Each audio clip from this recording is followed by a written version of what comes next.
Assalamualaikum warahmatullahi wabarakatuh. Halo semua. Pada video pembelajaran kali ini, kita akan belajar mengenai surat Al-Insyirah. Apakah kalian semua sudah tahu tentang surat Al-Insyirah? Jika belum, maka kita akan baca surat Al-Insyirah terlebih dahulu. A'udzu billahi minasyaitonir rajim. Bismillahirrahmanirrahim. Alam nashrah laka sadrak wa wada'na anka wizrak alladhi anqadha dhahrak wa rafa'na laka dhikrak fa inna ma'al usri yusra fa idza faragta fansab wa ila rabbika farghab sadaqallahul adzim.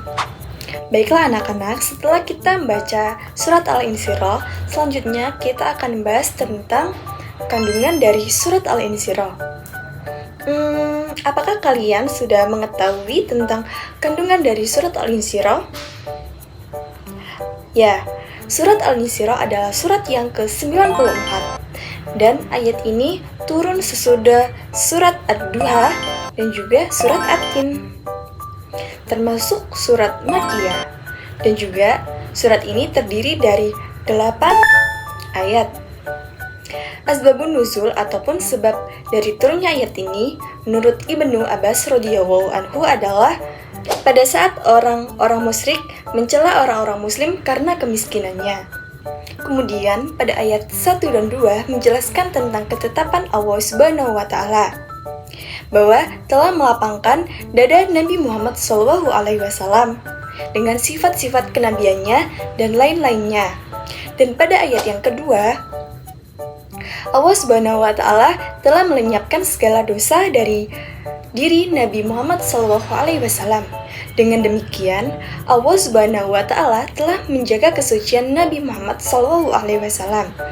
Kemudian pada ayat yang ketiga, Allah Subhanahu wa taala telah menghilangkan beban yang ada di punggung Nabi Muhammad SAW, yaitu kesusahan dan juga kesulitan yang dideritanya selama menjalankan tugas kerasulannya. Allah telah melenyapkan dan menggantinya dengan kenikmatan.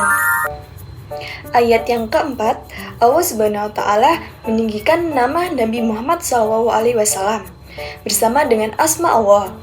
Seperti nama Nabi Muhammad SAW disebut bersama asma Allah di azan, iqamah, tasyahud, khotbah, dan juga lain sebagainya. Dalam ayat yang kelima dan juga keenam, ini Allah Subhanahu wa taala menjelaskan bahwa setelah kesulitan dan juga kesusahan itu diikuti oleh kemudahan. Keadaan Nabi Muhammad SAW senantiasa mengalami kesulitan, baik sebelum maupun sesudah menjadi nabi. Dalam berdakwah, selalu mendapatkan halangan ataupun rintangan dari kaum kafir. Namun, beliau tetap tabah dan juga gigih berjuang untuk menghancurkan kemusyrikan. Akhirnya, beliau mendapatkan kenikmatan berupa kemenangan. Allah Subhanahu wa taala mengangkat derajat namanya baik di dunia maupun di akhirat. Di sini, Allah Subhanahu wa taala menegaskan bahwa kenikmatan itu diperoleh dari perjuangan.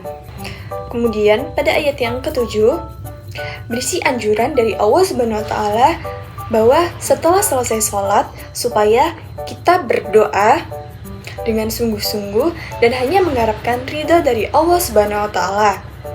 Kemudian pada ayat yang ke-8 ataupun yang terakhir, Allah Subhanahu wa taala menganjurkan kepada hambanya dalam berdoa agar merendahkan diri dan dengan suara yang lembut. Nah, mungkin begitulah video pembelajaran kita mengenai surat Al-Insyirah. Mungkin cukup sekian yang dapat saya sampaikan. Apabila ada salahnya, saya mohon maaf yang sebesar-besarnya. Assalamualaikum warahmatullahi wabarakatuh. Sampai jumpa pada next video.